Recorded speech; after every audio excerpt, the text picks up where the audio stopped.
The 10th of January 2023 current affairs. पहला प्रश्न, हाल ही में प्रोफेसर रहमान राही का निधन हो गया। उन्हें किस वर्ष पद्मश्री पुरस्कार से सम्मानित किया गया था? 2000। प्रसिद्ध कवि और कश्मीर के पहले ज्ञानपीठ पुरस्कार विजेता प्रोफेसर रहमान राही का 9 जनवरी 2023 को निधन हो गया। राही ने कई कविता संग्रह लिखे और प्रसिद्ध कवियों की रचनाओं का कश्मीरी भाषा में अनुवाद किया। अगला प्रश्न, कोविड-19 के खिलाफ लड़ाई में योगदान के लिए किसे पतंगराव कदम पुरस्कार मिला है? अदार पूनावाला।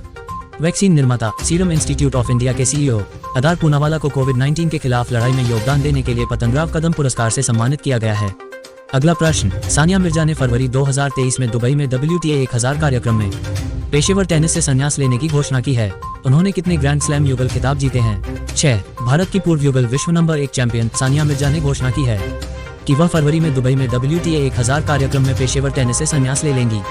सानिया का सफल करियर रहा। उन्होंने 6 ग्रैंड स्लैम युगल खिताब जीते और WTA एकल खिताब जीतने वाली पहली भारतीय बनी। अगला प्रश्न, 8 जनवरी 2023 को किस शहर में आधिकारिक तौर पर अंतर्राष्ट्रीय पतंग महोत्सव 2023 शुरू हुआ? अहमदाबाद। अंतर्राष्ट्रीय पतंग महोत्सव 2023 आधिकारिक तौर पर 8 जनवरी को गुजरात के अहमदाबाद में G20 देशों पर केंद्रित एक थीम के साथ शुरू हुआ। यह महोत्सव उत्तरायण के आधिकारिक उत्सव के हिस्से के रूप में 1989 से प्रतिवर्ष अहमदाबाद में आयोजित किया जा रहा है। अगला प्रश्न, अमेरिका में पहली महिला सिख जज कौन बनी? मनप्रीत मोनिका सिंह। भारतीय मूल की मनप्रीत मोनिका सिंह जनवरी 2023 में अमेरिका में पहली महिला सिख जज बनी। उन्होंने टेक्सास में लॉ नंबर 4 में हैरिस काउंटी सिविल कोर्ट के न्यायाधीश के रूप में शपथ ली।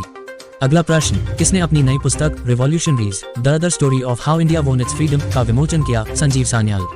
प्रसिद्ध अर्थशास्त्री और लोकप्रिय इतिहासकार संजीव सान्याल ने जनवरी 2023 में अपनी नई पुस्तक revolutionaries the other story of how India वोन इट्स फ्रीडम का विमोचन किया। यह भारतीय स्वतंत्रता संग्राम से जुड़े क्रांतिकारी आंदोलनों पर आधारित है। अगला प्रश्न, 23 और 24 जनवरी 2023 को एक सैन्य टैटू और जनजातीय नृत्य उत्सव आदि शौर्य पर्व पराक्रम का किस शहर में आयोजित किया जाएगा? नई दिल्ली। 23 और 24 जनवरी 2023 को नई दिल्ली में एक सैन्य टैटू और आदिवासी नृत्य उत्सव आदि शौर्य पर्व पराक्रम का आयोजित किया जाएगा। यह गणतंत्र दिवस समारोह 2023 के हिस्से के रूप में और नेताजी सुभाष चंद्र बोस की 126वीं जयंती पराक्रम दिवस के अवसर पर आयोजित किया जा रहा है। अगला प्रश्न, Q8 प्रवासी भारतीय दिवस के 17वें संस्करण की थीम क्या है? Diaspora reliable partners for India's progress in Amritkaal. 8 जनवरी 2023 को मध्य प्रदेश के इंदौर में प्रवासी भारतीय दिवस सम्मेलन का 17वां संस्करण शुरू हुआ। 2023 के आयोजन की theme diaspora reliable partners for India's progress in Amritkaal है। अगला प्रश्न, केंद्र सरकार ने लद्दाख की अनूठी संस्कृति, भाषा और रोजगार की रक्षा के उपायों पर चर्चा करने के लिए एक समिति का गठन किया है। समिति की अध्यक्षता किसके द्वारा की जाएगी? नित्यानंद राय। केंद्र सरकार ने लद्दाख की अनूठी संस्कृति, भाषा और रोजगार की रक्षा के उपायों पर चर्चा के लिए एक समिति का गठन किया है। गृह राज्य मंत्री नित्यानंद राय की अध्यक्षता में 17 सदस्यीय समिति का गठन किया गया है। अगला प्रश्न, जनवरी 2023 में अमेरिकी प्रतिनिधि सभा के स्पीकर के रूप में किसे चुना गया है? Kevin McCarthy. रिपब्लिकन नेता केविन मैकार्थी को अमेरिकी प्रतिनिधि सभा के स्पीकर के रूप में चुना गया है। वह सदन में हाउस माइनॉरिटी लीडर के तौर पर काम कर रहे थे।